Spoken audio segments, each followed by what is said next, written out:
I want to release the blessing. So great is the King.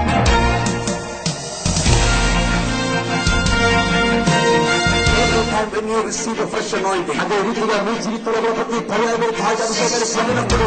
take place in your life. You are going to be promoted. God will lift you up.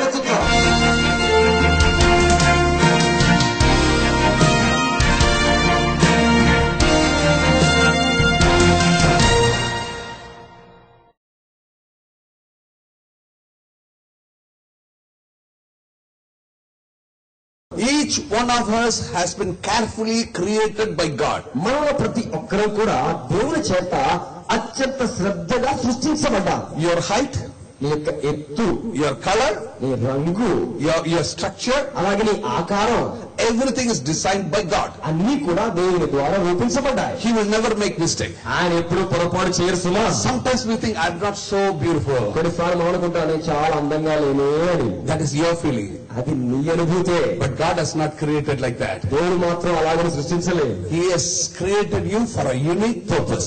ఆయన ప్రత్యేకమైన ఉద్దేశంతో నిన్ను సృష్టించాడు. When He has created you, ఆయన నిన్ను సృష్టించినప్పుడు He has enjoyed the beauty in you. ఆయన నీలో ఉన్న సౌందర్యం ఎంతగానో You are ఆనందించాడు. so beautiful in His sight. ఆయన దృష్టిలో నువ్వు చాలా సౌందర్యవంతంగా ఉన్నావు. Yes, you are so wonderful in His sight. ఆయన దృష్టిలో చాలా మహాద్భుతంగా ఉన్నావు. The Bible says, for we are His workmanship. నేను ఒక వాక్యం సెలవుతుంది, మనము ఆయన చేసిన పని అయినాం. Each one of us have been created for a purpose. మనలో ప్రతి ఒక్కరు కూడా ప్రత్యేకమైన ఉద్దేశంతో సృష్టించబడ్డాం. And what is the purpose? ఏమిటా ఉద్దేశం? For good works. మంచి కార్యాల For కోసం. good works. మంచి కార్యాల For కోసం. good works. మంచి కార్యాల కోసం. God has designed us to do something good. దేవుడు మనల్ని మంచి కార్యాలు చేయడానికి రూపించారు. And sometimes we feel I'm so ugly. కొన్నిసార్లు అనుకుంటా, అబ్బే నేను చాలా రోతగా ఉన్నానని, I'm so short. నేను చాలా పొట్టిగా ఉన్నానని, And I'm so fat. నేను చాలా లోవుగా ఉన్నానని. Hey, you don't worry about all these things. ఏమండి వాటి గురించి విచారించద్దు. The Lord who created us, He knew how we are going to be. మనల్ని సృష్టించిన ప్రభు మనం ఎలాగో ఉండాలో ఆయన నిర్దేశించారు. I still remember many years back I went to Indonesia to preach in a meeting. చాలా సంవత్సరాల క్రితం ఒక సభలో వాక్యం బోధించడానికి నేను ఇండోనేషియా వెళ్ళాను. ఆ సంగతి గుర్తొస్తోంది. It was a very big church. అది చాలా పెద్ద మందిరం. First time I went to that church. మొట్టమొదటిగా మందిరానికి వెళ్ళాను. The pastor is so huge like this. అక్కడికి వెళ్ళి చూస్తే మా ఇద్దరు అంత ఉన్నాడు ఆ పాస్టర్ గారు. And so tall. చాలా పొడవుగా ఉన్నాడు. And he was sitting in the sofa. ఆయన సోఫాలో కూర్చున్నారు. Big sofa. కుర్చీ కాదు, పెద్ద sofa. Those days I was so thin. ఆ రోజుల్లో ఇంత లేదట అయ్యగారు, చాలా సన్నగా ఉండేవారట. And I was sitting in one corner. నేనే ఒక మూల కూర్చున్నా, like a small ant. అక్కడ కూర్చుంటే ఆయన పక్కన And this man was like a giant was sitting there. నేను పెద్ద రాక్షసులకు చాలా ఎత్తుకున్నాను. And then he came and conducted the worship. ఆయన వచ్చి ఆరాధన నిర్వహిస్తున్నారు. And then after the worship, ఆరాధన అయిపోయిన తర్వాత and he said, ఆయన అన్నారు, he looked at me like this. నన్ను ఇలా చూశారు ఒకసారి. And he said, ఆయన అన్నారు, Brother Samuel is going to preach now. సోదరుడు శామ్యూల్ గారు వచ్చి వాక్యాన్ని బోధిస్తారన్నారు. I was literally trembling. నాకైతే వాడికి పుట్టింది. I was thinking what I'm going to do in this platform. ఈ వేదిక మీద ఇప్పుడు ఏం చేయాలా అనుకున్నాను. Such a solid personality. అలాంటి ఉన్నతమైన దేహ దారుణ్యం, So big and huge. చాలా పెద్దగా భారీగా ఉన్నాడు. So thin. నేను చాలా పల్చగా I'm ఉన్నాను. from India. ఇండియా నుంచి వెళ్ళాను. అది This man is in America. నేనే America దేశస్తుడు. And he has built this church. ఇంత పెద్ద సంఘం కట్టారు ఆయన. So many people are here. ఎంతో మంది ప్రజలు ఇక్కడ ఉన్నారు. What I'm going to preach here. ఇప్పుడు నేను ఇక్కడ ఏ వాక్యాన్ని బోధించాలి? And I was trembling within myself. నాలో నేను వణికిపోతూ ఉన్నాను. I was caught with a fear. భయంతో నేను పట్టబడిపోయాను. Suddenly the Spirit of the Lord said, అకస్మాత్తుగా పరిశుద్ధాత్మ my సెలవిచ్చాడు, son, you have been created for a purpose. నా కుమారుడు ఒక ఉద్దేశంతో You సృష్టించబడ్డావు. are my workmanship. నీవు నా చేతి చేసిన పని ఉన్నావు. You have been created to do something good in this church. ఈ యొక్క సంఘంలో మంచి చెడుకి నేను సృష్టించాను. Don't worry about this pastor. కనుక ఈ పాస్టర్ గారి ఆకారాల గురించి విచారించొద్దు. That's about his size. ఆయన యొక్క పరిమాణాల గురించి విచారించొద్దు. But I'm going to do something great today. నేను ఈ రోజు గొప్ప కార్యాలు చేయబోతున్నాను అన్నా. I was so thin and I came and took the mic. నేను చాలా బక్కపలసగా ఉన్నాను, వచ్చాను మైక్ తీసుకున్నాను. Then I started preaching. వాక్యాన్ని బోధించడం ప్రారంభించాను. When I started preaching, నేను వాక్యాన్ని బోధించడం ప్రారంభించగానే I don't know from where I got the power. అసలు శక్తి ఎక్కడి నుంచిందో నాకు అర్థం కాదు. The Spirit of the Lord came in a mighty way. దేవుని ఆత్మ బలముగా దిగి వచ్చాను. And I know it is not me, it is the Spirit of the Lord. నాకు తెలిసిపోతున్నది నేను కాదు, దేవుని ఆత్మయే. I started speaking so fluently. చాలా ధారాళంగా మాట్లాడుతున్నాను. And the word came out and blessed people. నేను ఒక వాక్కు దిగి వచ్చి ప్రజలు దీవించింది. And it touched many people. ప్రజల అనేక మందిని తాకింది. When I gave the altar call, నేను వేదిక ఎదుగు ప్రజలు ఆహ్వానించినప్పుడు many people came and gave their life to Jesus. చాలా మంది ప్రజలు వచ్చి వారి జీవితాన్ని దేవునికి సమర్పించారు. And in that church there are many huge people. ఆ సంఘంలో నుండి చాలా మంది ఇట్లానే భారీ కాయంతో ఉన్నారు. Recently I was in America. కొన్ని నెలల క్రితం నేను అమెరికా వెళ్ళినప్పుడు And I gave an altar call. నేను అక్కడ వేదిక ఎదుగు ప్రజలు ఆహ్వానించగానే One man, he's 6'6" he came. ఒక వ్యక్తి వచ్చారండి. ఆయన ఎత్తు 6 అడుగుల 6 అంగుళాలు. And he was so huge. చాలా భారీగా ఉన్నారు. He was like he looked to me as a Goliath. నేను చూస్తుంటే ఆ రోజుల్లో గొలియాతును చూసినట్లుగా ఉంది. So huge. చాలా భారీగా ఉన్నారు. And he came and he stood before me. ఆయన ఎదురుగా వచ్చి నా ఎదురుగా నిలబడ్డారు. I can't even reach his head. నేను చెయ్యి పెడదామంటే తల కూడా అందలేదండి. And then I just raised my hand like this. ఏం చేశాను? చెయ్యి బాగా పైకి చాపి And then I said, in the name of Jesus, మెల్లిగా చెయ్యి పెట్టి యేసు నామములో అన్నాడు. touch this person. వ్యక్తిని తాకండి. You know what happened next minute? తర్వాత ఏం జరిగింది తెలుసా? The huge one fell down like that. అంత భారీ విగ్రహం వెల్లిగా పడిపోయారు. I didn't even do anything. నేను ఏం చేయలేదు. That's the power of God. అదే దైవ శక్తి. That is the power of God. అది దైవ శక్తి. The whole church was shaken. Not seeing this. అంతా కూడా వణికిపోయాయి దృశ్యాలు చూసి. That day, same thing took place in that church. అదే కార్యం మరలా సంఘంలో జరిగింది. You know, God used me so mightily there. దేవుడు అక్కడ బలంగా వాడుకున్నారు. Do you know why? ఎందుకో తెలుసా? It is not me. అది నేను కాదు సుమా. It is the power of the Holy Ghost. అది పరిశుద్ధాత్మ శక్తి. The whole situation was against me. ఆ యొక్క పరిస్థితి అంతా నాకు వ్యతిరేకంగా ఉన్నా. I saw a big, huge pastor. అంత పెద్ద పాస్టర్ గారు నేను చూసినా. And everybody used to see a big pastor. అందరూ కూడా అండి ఇలాంటి పెద్ద పెద్ద పాస్టర్ గారు చూసినప్పుడు. But I'm so thin in those years. నేను చూస్తేనేమో ఆ దినాల్లో చాలా బక్కపలచగా ఉన్నా. I wanted to share a joke here. ఇక్కడ మీకు నవ్వు పుట్టించే సంగతి చెప్తాను. Many years back, I went to one particular country to preach the gospel. చాలా సంవత్సరాల క్రితం ప్రత్యేకమైన దేశాన్ని సువార్త బోధించడానికి వెళ్ళాను. Every day they would give me 5 meals. ప్రతి రోజు కూడా వారు నాకు 5 సార్లు భోజనం పెట్టేవారు. You know, breakfast, ఏమండి? ఉదయకాల భోజనం, lunch, మధ్యాహ్న భోజనం, టీ, dinner, ఆ తర్వాత రాత్రి భోజనం, supper. మళ్ళా రాత్రి పొద్దున మళ్ళా భోజనం. I find it so difficult to eat. నాకేమో తినడానికి చాలా కష్టం అయిపోయింది. And every day the pastor will take me to 5 houses to give me food. ప్రతిరోజు కూడా పాస్టర్ గారు నన్ను భోజనం కోసం అనేక గృహాలకు తీసుకెళ్లేవారు. So I called my uncle. మా అంకుల్ గారికి ఫోన్ చేసి పిలిచారు. In that country. ఆ దేశంలో ఉన్నారు ఆయన. I said, what is happening in your country? నేను చెప్పాను, అయ్యా మీ దేశంలో ఏం జరుగుతుంది? They are giving me so much of food. చాలా భోజనం పెడుతున్నారు నాకు. He asked me, do you want to become a good preacher? ఆయన అడిగారు, ఇదిగో నువ్వు మంచి ప్రసంగుడు కావాలి అంటే. I said, yes, I want to become a good preacher. అవునయ్యా నేను మంచి ప్రసంగుడు కావాలి అన్నాడు ఆయన. If you want to become a good preacher, కనుక మీరు మంచి ప్రసంగుడు కావాలి అంటే you should carry your pulpit. కనీసం మీ వేదికలంతా మోసుకెళ్లే బలమైన మీకు ఉందా? I asked him, what do you mean by that? నేను అడిగాను, అదేంటండి అలా చెప్తున్నారని. You should eat so well. అంటే దాని అర్థం బాగా తినాలి. Your tummy should become so big.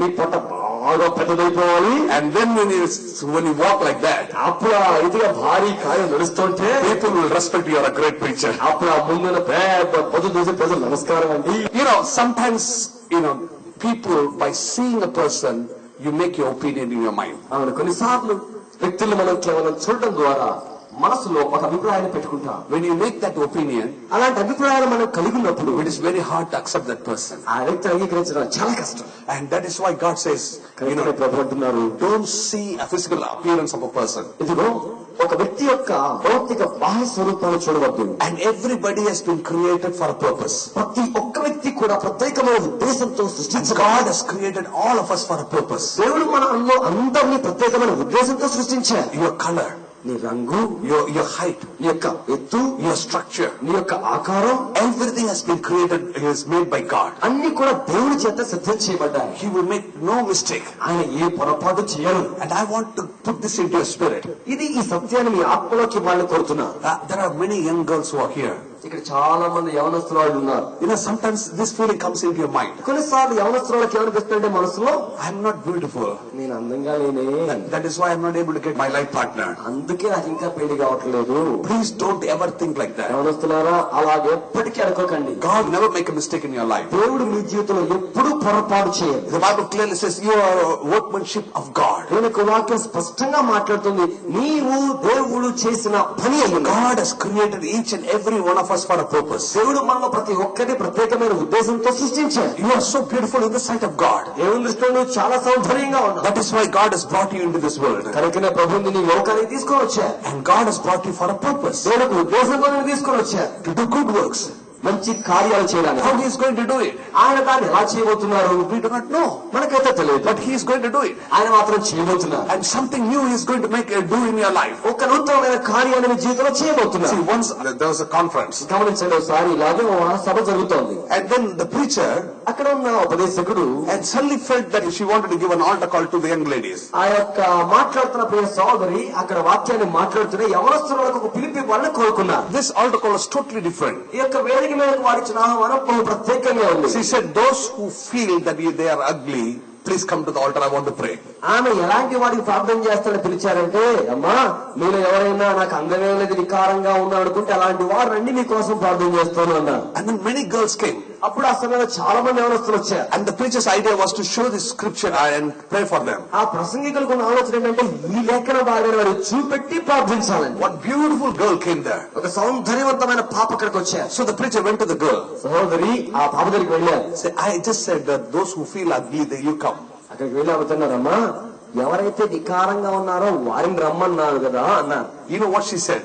అప్పుడు అందంగా ఉన్న పాప ఏం చెప్పారు తెలుసా? When I compare my beauty with the models, I feel very ugly. నేను నా అందాన్ని ఈ యొక్క మోడల్స్ తో పోల్చుకుంటే చాలా వికారంగా ఉన్నట్టు అనిపిస్తోంది అన్న అమ్మాయి. See, even though she is beautiful, she still compare herself with someone so beautiful in this world. చూసారా, తన సౌందర్యవంతంగా ఉన్నప్పటికీ అంతకంటే అందమైన వాడితో లోకస్తులతో పోల్చుకుని తన వికారంగా ఉందని భావిస్తోంది. Don't compare your life with somebody else. అలాగే మీ జీవితాన్ని కూడా మరొకరితో పోల్చుకోవద్దు. You have been created for a unique purpose by God. దేవుని చేత ప్రత్యేకమైన ఉద్దేశంతో మీరు సృష్టించబడ్డారు. You are a workmanship of God. మీరు దేవుడు చేసిన చేతి పని అయి ఉన్నారు. God wants to do something good in your life. దేవుడు మీ జీవితంలో కూడా గొప్ప కార్యాన్ని మంచిగా చేయాలని కోరుతున్నారు. When you accept Jesus Christ, యేసును అంగీకరించినప్పుడు you are special in the sight of God. దేవుని దృష్టిలో ప్రత్యేకమైన వాడిగా ఉంటారు. God has made you as kings and priests in the kingdom of God. దేవుడు మిమ్మల్ని తన రాజ్యంలో రాజులుగా చేశారు. And you are so beautiful in the sight of God. దేవుని దృష్టిలో మీరు చాలా సౌందర్యవంతమైన God admires your beauty. దేవుడు మీ అందాన్ని ఎంతగానో ఆగ్రహించేవారై ఉన్నారు. Recently when I went to America,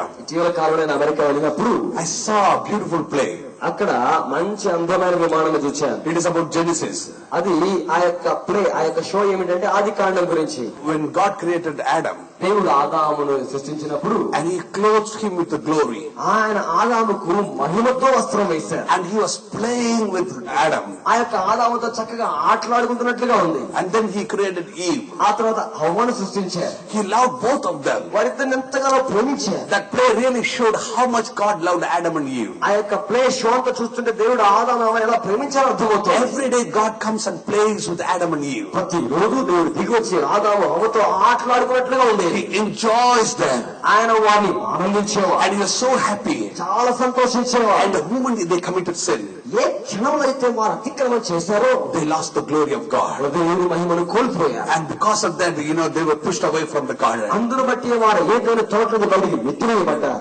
When God came in the garden, గమనించండి, దేవుడు ఆ తోటలోకి దిగి వచ్చినప్పుడు, this is a wonderful scripture I want to show you. ఈ శ్రేష్టమైన లేఖన భాగమును చూపెట్టాలని కోరుతున్నాను నేను. When Adam and Eve, when they committed sin, ఆదాము హవ్వ ఆ పాపాన్ని చేసినప్పుడు God came to the garden, దేవుడు ఆ సమయంలో ఆ తోటలోకి రాగానే, and then he called Adam, Adam, where are you? ఆయన ఆదాము అన్నాడు, ఆదామా నేను ఎక్కడున్నావు? And then I called Adam, ఆయన ఆదాము పిలిచినప్పుడు, and the Bible says, Genesis 3 verse 10, I heard thy voice in the garden, and I was afraid because I was naked and I hid myself. ఆది కాండం 3:10 అంటారు, అందుకు అతను నేను తోటలో ఉండగా నీ స్వరం విన్నప్పుడు దిగంబరిగా ఉంటుంది కనుక చాలా భయముతో దాక్కున్నాను అంటున్నాడు. And the Bible says Adam hid himself.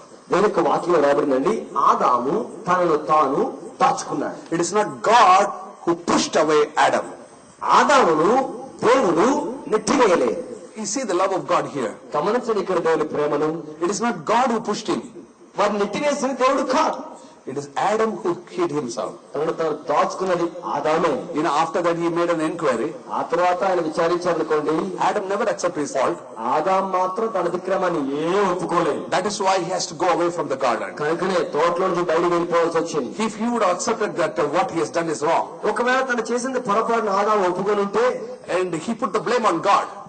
అలా ఒప్పుకోకుండా నిన్న తీసుకెళ్లి దేవుడి మీద వేశాడు. He said, the woman that you gave me made me to commit this sin. దేవా నువ్విచ్చే ఆ స్త్రీ ఆమె చేసింది ఈ పనంతా అన్నాడు. That is why he pushed him away from the garden. కనుకనే దేవుడు వారిని తోట నుంచి బయటికి నెట్టివేశాడు. So, but if he would have accepted at the very second that God, I am sorry, I have done something wrong. ఒకవేళ దేవుడు ప్రశ్నించిన అదే క్షణాన ప్రభువా నేను పొరపాటు చేసి నన్ను క్షమించండి ఆదాం అని ఉంటే, I believe God would have hugged him. నేను అనుకున్నానండి ఆదాము దేవుడు కౌగిలించుకునేవాడు. So same God is full of love now today. ఎందుకంటే అదే దేవుడు ఈ రోజు కూడా ప్రేమతో నిండి ఉన్నారు. God is love.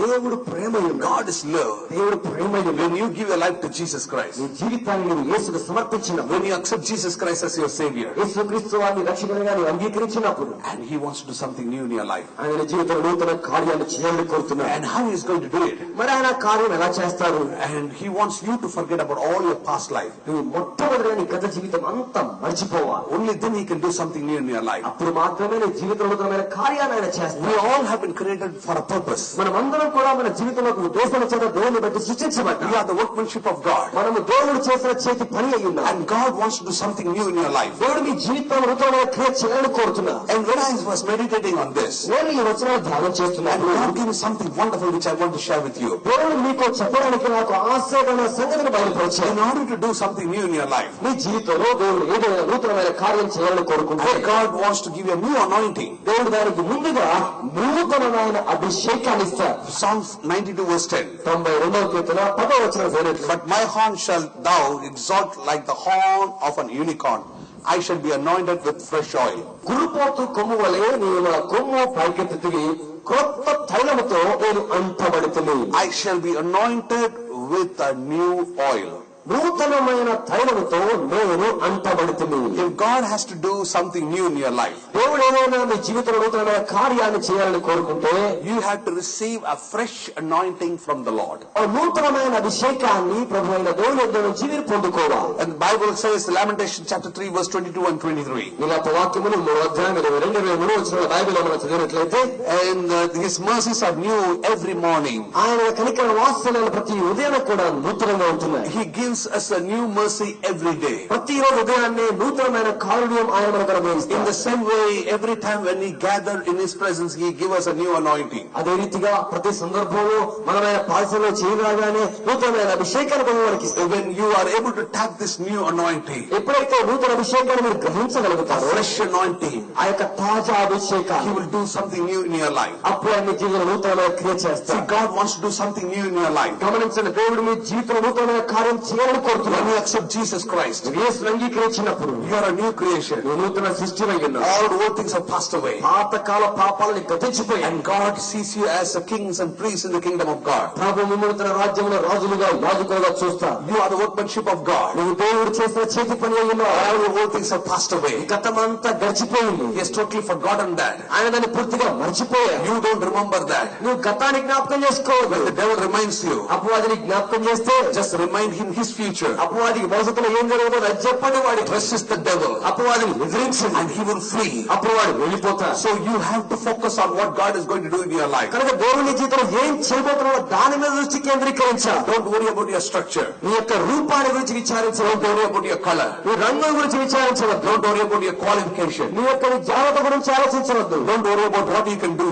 మీరు ఏం చేయగలరో దాని గురించి విచారించవద్దు. He will do everything for you. ఆయన మీ కొరకే సకలాన్ని జరిగిస్తాడు. How He is going to do? ఆయన ఎలా చేస్తారు దాన్ని? Not by might, not by power, but by the Spirit of the Lord. శక్తి చేత కాదు, బలము ద్వారా కాదు, దేవుని ఆత్మ ద్వారా. It is the Spirit of the Lord that can make us to do something new in our life. మన జీవితంలో నూతనమైన కార్యాన్ని చేయించగలిగే కేవలం దేవుని యొక్క ఆత్మయే. If God has to do something new in your life, దేవుడు మీ జీవితాలకు నూతనమైన కార్యం you చేయాలంటే have to get a fresh anointing from the Lord. దేవుని యొక్క నూతనమైన అభిషేకాన్ని పొందాలి. A new anointing God is about to release upon all of us. ఇప్పుడు దేవుడు నూతనమైన అభిషేకాన్ని మనలో ప్రతి ఒక్కరికి విడుదల చేయాలని కోరుతున్నారు. This evening He spoke to me very clearly. ఈ ఈ సాయంత్రం ఆయన నాతో స్పష్టంగా మాట్లాడారు. I'm going to release a fresh anointing upon you, all these people. ఇదిగో ఈ సంఘ ప్రజల మీద నూతనమైన అభిషేకాన్ని కొమ్మరిస్తానన్నారు. Anointing which you have never received in your life. నీ జీవితాంతకు ముందు ఎన్నడూ పొందని అభిషేకం God is going to release upon you now. దేవుని ప్రభు మీదకు విడుదల చేయాలని కోరుతున్నా. And in Psalm 92 verse 10 says, 92వ కీర్తన 10వ వచనం మనం చూస్తే, I shall be anointed with fresh oil.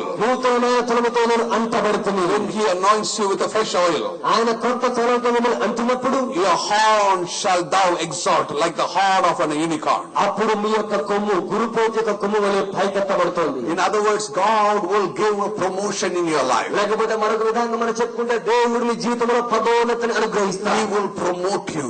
ఆయన మిమ్మల్ని పైకి లేవనెత్తుతాడు. Every time when you receive an anointing, ప్రతి సందర్భంలో మీరు అభిషేకాన్ని స్వీకరించినప్పుడు remember something new takes place in your life. జ్ఞాపకం చేసుకుని మీ జీవితంలో నూతనమైన క్రియ జరుగుతోంది. I'll give you a typical example from the life of David. దావీదు జీవితం నుంచి ఒక శ్రేష్టమైన మాదిరిగా ఉదాహరణ మీకు జ్ఞాపకం చేస్తాను. 1 Samuel chapter 16 verse 13. మొదటి సమూయేలు గ్రంథము 16వ అధ్యాయం వచనం 13. David was anointed in the presence of his brethren దావీదు తన సహోదరుల మధ్యలో అభిషేకాన్ని పొందాడు. in the little town of Bethlehem. ఆ యొక్క చిన్న పట్టణమైన బెత్లెహేములో And Samuel took the anointing oil సమూయేలు అభిషేక తైలాన్ని తీసుకున్నాడు. and he anointed in the presence of his brothers. తన సహోదరుల మధ్యలో ఆయన అభిషేకించాడు. And his own brothers had pushed him away. తన సొంత సోదరులే ఆయన పక్కకు They నెట్టివేశారు. did not take him to Samuel. ఆ యొక్క సమూయేలు యొద్దకు తన సొంత అన్నలు ఆయన తీసుకుని వెళ్ళలేదు. But Samuel wanted to see David. అయితే సమూయేలు మాత్రం దావీదును చూడాలని And కోరుకున్నాడు. it is own brothers that pushed them. అయితే సొంత సోదరులు ఆయన నెట్టివేశారు. But God anointed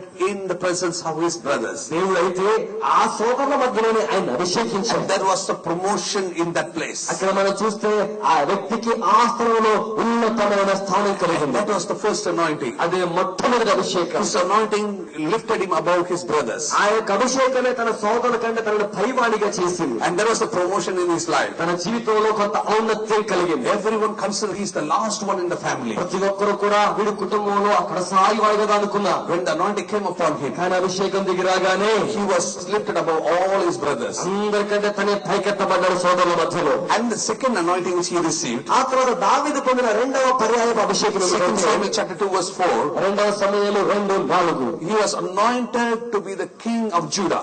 యూదాకు రాజుగా అభిషేకాన్ని పొందాడు. Now there are 12 tribes in Israel. గమనించండి, ఇశ్రాయేలులో 12 గోత్రాలు ఉన్నాయి. But David received a fresh anointing. అయితే దావీదు తాజా అభిషేకాన్ని పొందుకున్నాడు. That anointing made him to be the king of Judah. ఆ అభిషేకం ఏం చేస్తుందంటే యూదాకు ఆయన రాజుగా అభిషేకించింది. This fresh anointing gave him promotion. ఈ యొక్క తాజా అభిషేకం ఆయనకి ఔన్నత్యాన్ని కలిగించింది. First he was anointed in his small town. మొట్టమొదటిగానేమో తన చిన్న పట్టణంలో అభిషేకించబడ్డాడు. And he was anointed in the midst of his brothers. తన సోదరుల మధ్యలో అభిషేకాన్ని పొందాడు. He was lifted up in the midst of his brothers. తన సోదరుల మధ్యలో పైకి ఎత్తబడ్డాడు. The second anointing we see in 2 Samuel chapter 2 verse 4, he was anointed to be the king of Judah. అలాగే రెండవ సమయంలో 2:4 మనం గమనించినప్పుడు యూదాకు రాజుగా ప్రజల మధ్యలో ఔన్నత్యాన్ని అభిషేకాన్ని పొందాడు. And 2 Samuel chapter 5 verse 3, ఆ తర్వాత రెండవ సమయంలో 5:3 వచనంలో that was the third anointing. అది మూడవ అభిషేకం. When he received that anointing, ఆయన ఆ అభిషేకాన్ని పొందినప్పుడు he became the king of Israel. ఆయన ఇశ్రాయేలుకే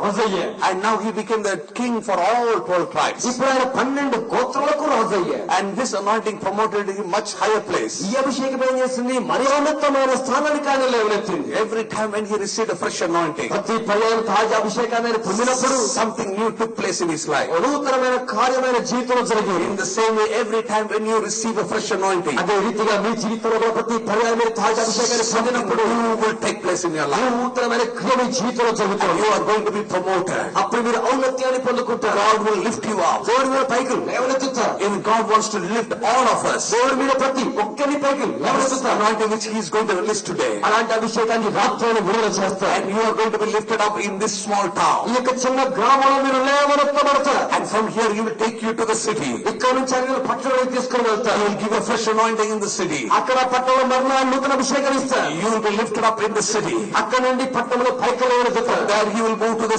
state capital. అక్కడ నుండి రాష్ట్ర రాజధానికి వెళ్తారు. And there again God will give a fresh anointing. అక్కడ నూతన అభిషేకాన్ని ఇస్తారు. And again there you will be lifted up. అక్కడ మరణ పైకి లేవనెత్తుతాడు దేవుడు. Then you will move from country to country. ఆ తర్వాత దేశం నుండి దేశానికి వెళ్ళగలుగుతారు. Wherever you go, God will give you a fresh anointing. ఎక్కడ ఎక్కడికి వెళ్ళినా దేవుడికి కొత్త అభిషేకాన్ని ఇస్తారు. And you will be lifted up in every place where you go. మీరు ఎక్కడ ఎత్తే స్థలానికి వెళ్ళినా అక్కడ లేవనెత్తబడతారు. Something new God is going to do in your life. నూతనమైన క్రియ దేవుడు మీ జీవితంలో చేస్తారు. New souls are going to be added to the church. నూతనాత్మల సంఘానికి అనుసంధానం చేయబడబోతున్నాయి. New anointing going to be released to the church. నూతన అభిషేకం సంఘం మీద విడుదల చేయబడబోతోంది. New blessings going to be come upon the church. నూతన ఆశీర్వాదాలు సంఘం మీద రాబోతూ ఉన్నాయి. A new life is going to be given to each and every one of us. నూతన జీవాన్ని మీద ప్రతి ఒక్కరికి దేవుడు ఇవ్వబడుతూ The ఉన్నాయి. power of the Holy Ghost is going to transform our life. పరిశుద్ధ జీవిత రూపాంతరం వస్తుంది. When you can't do the fresh anointing, అలాంటి అభిషేకాన్ని మనం పొందుకున్నప్పుడు and something new will take place in your life. నూతనమైన విధానం జీవితంలో మార్పు కలుగుతోంది. And God wants to open a way in the wilderness. దేవుడు అరణ్యంలో త్రోవను కలిగించేవాడు. God wants to give water in the desert. ఆ యొక్క ఎడారిలో నీళ్లు కలిగించేవాడు. You and me, we have been chosen by God. నీవు నేను దేవుడి చేత ఏర్పాటు చేయబడి We are God's people. మనము దేవుని ప్రజలు, Are chosen people. దేవుడి చేత ఏర్పరచబడిన God ప్రజలు. has created for all of us for a purpose. దేవుడు మనల్ని ఉద్దేశంతో సృష్టించారు. And we are chosen to praise Him all the time. సదాకాలం ఆయన్ని స్తుతించడానికి మనం ఉద్దేశించబడ్డాం. We are chosen to lift His name all the time. ఆయన నామాన్ని ఇప్పుడు పైకి లేవనెత్తడానికి ఏర్పాటు చేయబడ్డాం. And God wants to do something new in your life. దేవుడు నీ జీవితంలో నూతనమైన క్రియ చేయాలని Do not కోరుతున్నాడు. think about your former things. నీ యొక్క మునుపటి సంగతులు జ్ఞాపకం Not చేసుకోవద్దు. consider the things of old. ఇప్పుడు పాతకాలం సంగతులు జ్ఞాపకం చేసుకోవద్దు. Behold, I will do new thing. ఇదిగో నేను నూతన క్రియ చేయుచున్నాను. Now it shall spring forth. అది ఇప్పుడే మొలచును. Shall you not know it? దానిని మీరు ఎరుగరానా? Something new God is doing now. నూతన క్రియ ప్రభు ఇప్పుడు చేస్తున్నా. I'm so excited to know this. అది తెలుసుకొని నేను చాలా He's ఉత్సాహపడుతున్నా. about to do in your life. ఆయన మీ జీవితంలో చేస్తారు. All you have to do is మీరు చేయాల్సిందల్లా ఏమిటంటే accept Jesus Christ. ప్రభు యేసుక్రీస్తు వారిని He అంగీకరించాలి. was wounded for your transgressions. మీ అతిక్రమాల కోసం ఆయన He గాయపరచబడ్డాడు. was bruised for your iniquities. మీ దోషాలను బట్టి నలగొట్టబడ్డాడు. The chastisement of peace was upon him. మన సమాధానార్థమైన శిక్ష ఆయన మీద వేయబడింది. And with his stripes you are healed. అతడు పొందిన దెబ్బల వల్ల మీకు స్వస్థత కలుగుతుంది. He was wounded for your me transgressions. అతిక్రమాల కోసం ఆయన గాయపరచబడ్డాడు. Give your life to Jesus. మీ జీవితాన్ని యేసుకు సమర్పించి And He'll give you a new life. ఆయన మీకు నూతన జీవాన్ని ఇస్తాడు. In Christ you are a new creation. క్రీస్తులో మీరు నూతన సృష్టి. All things are passed away. పాతకాలం సంగతులు గడిచిపోయాయి. Something new God wants to do in your life. నూతన కార్యాలు మీ జీవితంలో చేయగోరుతున్నారు. Don't think about your past life. ఈ గతాన్ని ఆలోచన చేయవద్దు. As long as you think about your past life, you cannot enjoy the promised land. ఎంతకాలం మీరు గతాన్ని ఆలోచన చేస్తే అంతకాలం వాగ్దాన దేశాన్ని ఆనందించలేదు. Renew your mind.